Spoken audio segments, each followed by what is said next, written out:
What's good, YouTube? Emergency video. A lot of you are panicking. I know all of you are panicking. Look, Apple, 10% overnight. Wow, that's just Apple. Have you seen the NASDAQ? It's 5% drop so far. That's about 15% correction. Now, we started buying around 10% correction. Now we're 15% correction, right? You can't see it yet because the market hasn't opened, but that's what futures are telling us. Japan has entered a bear market territory, which is 20% drop.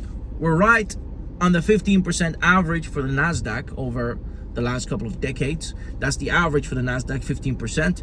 So Japan was reacting to the US. Now the US is reacting to the unemployment reports.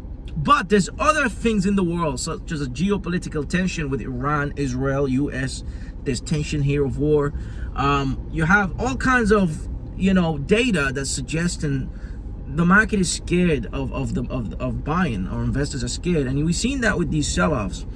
Now, Warren Buffett also triggered something on the weekend because they announced, Berkshire Hathaway, they announced that they've sold 50% of their holdings in Apple. Gee, I would have sold as well. I never touched Apple in the first place because you have to understand, Apple is one of those things that it has its seasons, and it's just not going to continuously grow, especially in this current market condition. So they seen that, and they seen the market was all-time high. Things correlated, and they said, well, might as well just take money off the table. And they did. Now they cause all of this, it's just domino effects everywhere. And I think a lot of people panic when they see their portfolios down. My portfolio is down as well, right? I think around 20%. Some of you are down 50%, unfortunately, if you didn't time it well. But this overreaction causes the market to overextend. So when you get this rebound, it will be aggressive. So let me just explain to you a couple of things and make you feel a little bit better about your life. Look, number one, if there's a war is good for business. You get supply chain shocks. So you get not just supply chain shocks, but you get shortage of something. So in most cases, you're going to get shortage of chips. So all these chip manufacturing, the NASDAQ, of course, they'll be led by it again. So again, there's a lot of things. If you're scared of banks collapsing, then Bitcoin is the solution. Because why would you have money in the bank if you're afraid of the bank collapsing? So it also makes sense to have money in crypto. But if you're afraid of money disappearing from the banks because of banks collapsing, then it makes sense to have money in stocks. Companies work. Money sits there and is poised for risk. So everything you look at, you're going to see that buying equities, buying crypto is actually the right answer, no matter what direction you look at it from. Now, yes, we were overpriced. There was high valuations and everything in the markets. And of course, you notice demand is coming down. So all of these things are triggering this. It's a domino effect of everything, When we say when the stars align, well, they align differently as well. They don't just align to the upside. Sometimes they align to the downside, where you have, bad news, and it causes a drop. And that's what you get. You get a correction. Of course, especially when the market is overextended or it's overvalued. So, where do we go from here? The rest of August is rolled off. That means do not check your portfolios for August. September, the Feds will 100% start cutting. That gives the market a little bit of hope. As you continuously cut month after month, you also have investors looking at earning reports to see if there's a little sign of growth or hope for the markets. And that align with the interest rate cuts. And then you get this rebound. So there's a lot of things at play here, guys.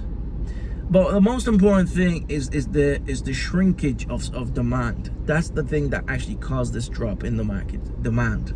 But demand will pick up again. As you cut interest, money starts to flow into businesses and people start to have money to spend. Now you have hiring increase. So the solution here is the interest rate cuts. Some people say, no, this won't affect it. Oh, yes, it will. It has to.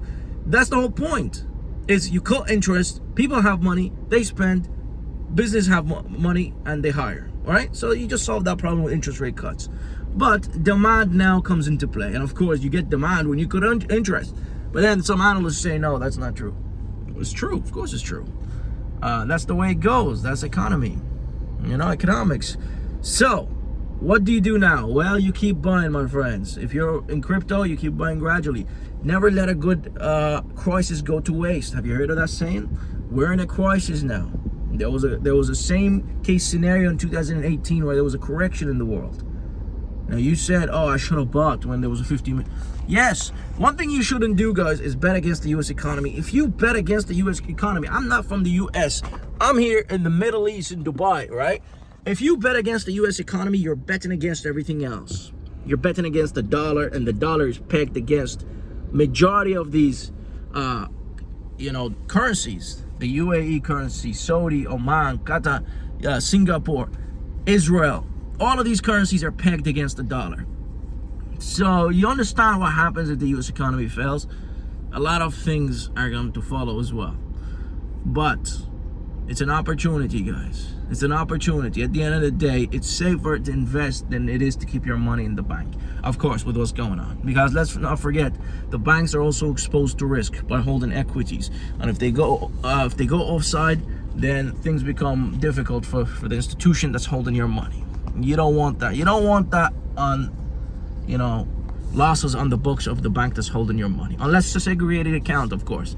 But what we're doing here, guys, is keep buying. If you have extra cash, you keep buying crypto this time. Stocks, you bought, so be it. August, September, you write it off. You're not checking portfolio, you just wait. You wait for the rebound. It's coming, and when it comes, it's going to be violent. You won't even have time to buy. Just so you know. Okay? That's all I'm saying, guys. That's all I'm saying. Yes, you're going to be down 20%. Like I said in the previous video, before this happened, you're buying a fallen knife. So it's guaranteed you're going to see yourself red before you see yourself green. All right? That tells you a lot.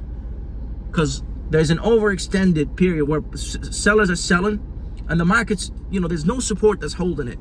There's no buyers, really. There's more sellers than buyers. So the market just slips below reasonable levels. Okay?